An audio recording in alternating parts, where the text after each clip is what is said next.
the Jewish News Syndicate. Thank you so much, as always, for taking the time to be here with us today. Josh, thanks for having me. Of course. Well, first off, I do want to ask you about all of this, as we do have information that is starting to come in. Again, it's all kind of preliminary, but your overall thoughts, your overall reporting here as that information is happening. Well, we're still waiting to see exactly the extent of the damage. At least 10 people were injured, many people hospitalized, about 62 people from what we're seeing were arrested. Apparently, there's at least 10 Israelis who have yet to make contact with their relatives back in Israel. So we don't know if they're missing or if their phones were stolen or what the situation is. The Prime Minister dispatched two IDF cargo airplanes to take back fans of the Maccabi Tel Aviv soccer club who were there for a soccer match. And there are some reports that potentially that the Mossad and the Shin Bet, the two Israeli security agencies, may have even provided some advance notice to Netherlands authorities that there were threats that this could be planned. So we're still waiting to determine whether this was a planned pogrom or whether this was something that just emerged out of the heat of a soccer match. And of course, you're over there in Israel. What goes through your mind as you're hearing about this? We know that we've seen different posts on X or Twitter, depending what you call it, where folks are being told to stay in their hotel rooms if they are from Israel and are there in Amsterdam. So what is going through your mind as you're following this?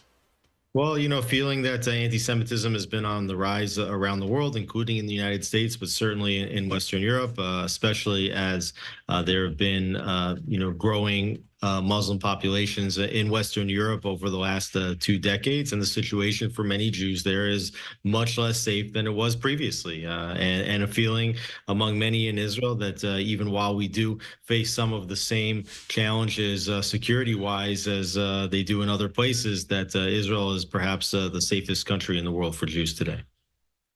All right, so we'll, of course, continue to follow that as we get more information. But what we know now is it appears that 10 people at least have been injured, 62 arrested. Again, a lot of information still to develop. So, Alex, thank you. But want to get over to some of the other topics here that we are ready to discuss this morning. Taking a live look over at the White House in D.C. at this hour. The election of Donald Trump here in the U.S. I want to talk about really Netanyahu's thoughts on that and the people of Israel. Can you tell me how the election is likely to impact the U.S. and the Israeli relationship? Well, certainly many Israelis are very pleased and relieved that Donald Trump has won this election. Trump is probably most popular in Israel and even more popular in Israel even than the United States percentage-wise. Netanyahu and Trump worked very well during the 4 years that the two of them were in office together. Those were some of the quietest years in recent history in Israel regarding the various conflicts with Palestinians and certainly with the other Islamic terror organizations that surround the Jewish state. In addition, President Trump did many things that were useful for Israel. He recognized Israeli sovereignty in the Golan. He recognized full Israeli sovereignty over the capital of Jerusalem, the eternal capital of the Jewish people, and moved the embassy of the United States to Israel. He also said that so-called settlements, which are Jewish suburban housing in the biblical provinces of Judea and Samaria, that those are not illegal. And most importantly, he pulled out of the JCPOA Iran nuclear deal. So the feeling is that, and the hope is that Donald Trump will provide material support for Israel and complete backing, both militarily and diplomatically, for Israel to finish the job, to defeat Hamas, to defeat Hezbollah, and potentially even to take out the nuclear facilities of the Islamic Republic of Iran. This is personal, question-wise, so I do want to get your opinion as somebody who has been covering all of this. When we talk about Iran, does it appear, have we had any indication that Iran is maybe more afraid, more concerned with Trump than they were with Biden? Well, certainly they have every reason to be more afraid of Trump than Biden. The Biden administration tried to get back into the JCPOA Iran nuclear deal, removed many of the material sanctions on Iran that would have prevented it from selling oil. So there's lots of different reasons why the Iranians should be more afraid of President Trump. And to that extent, there were many threats that Iran retaliate for Israel's last strike on military sites in Iran earlier. Well, I guess it was already last month, and there were rumors and threats that such an attack could have preceded the election or happened on election day itself. Now election day has come and gone, and Iran has not attacked, and there's a good reason to believe that they may feel deterred from attacking, even just by the election victory of Donald Trump. On election day, it's important to note that the news cycle was all about that, but we know that Netanyahu also fired Yoav Gallant. Why? And do you think the timing played a role in any way? Well, I think that the timing was key for Netanyahu. He did it specifically at a time when he understood that the sacking of his defense minister would go to the very bottom of the international news pages, and even that the U.S. administration, the Biden administration, would be themselves busy dealing with the election.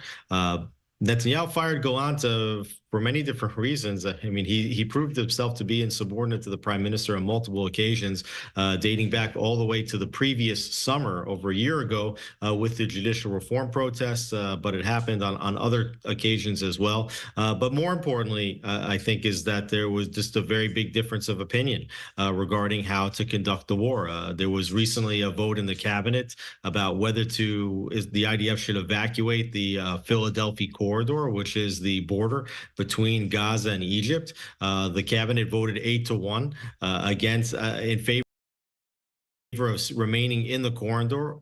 The dissenting vote was Yoav Gallant, which is fine. People can vote however they want in the cabinet. But immediately following the vote, Gallant went on to Twitter and called for the cabinet to hold a new vote. Even just after the firing, Gallant said that he told the families of the hostages, the hostage forum, that there was no reason for the IDF to still be inside the Gaza Strip. That's definitely a difference of opinion between the prime minister and the defense minister. And a senior aide of the prime minister told me the evening after the firing that he expected that many of the leaks which have been experienced, whereby information is getting not only to the United States, but also into the international media, would probably be reduced dramatically now with Gallant's firing. I want to go in reverse and talk a little bit more about Iran overall. You touched on this, but does it still appear? Are Israelis kind of on alert for an attack by Iran? It's been discussed a lot. You said maybe the election of Trump might deter Iran, but is there still concern there? Are folks still on alert in case it does happen? Oh, absolutely. You need to be on high alert, and we can't really know what Iran is going to do. The ball's certainly in their court to decide whether to escalate or not.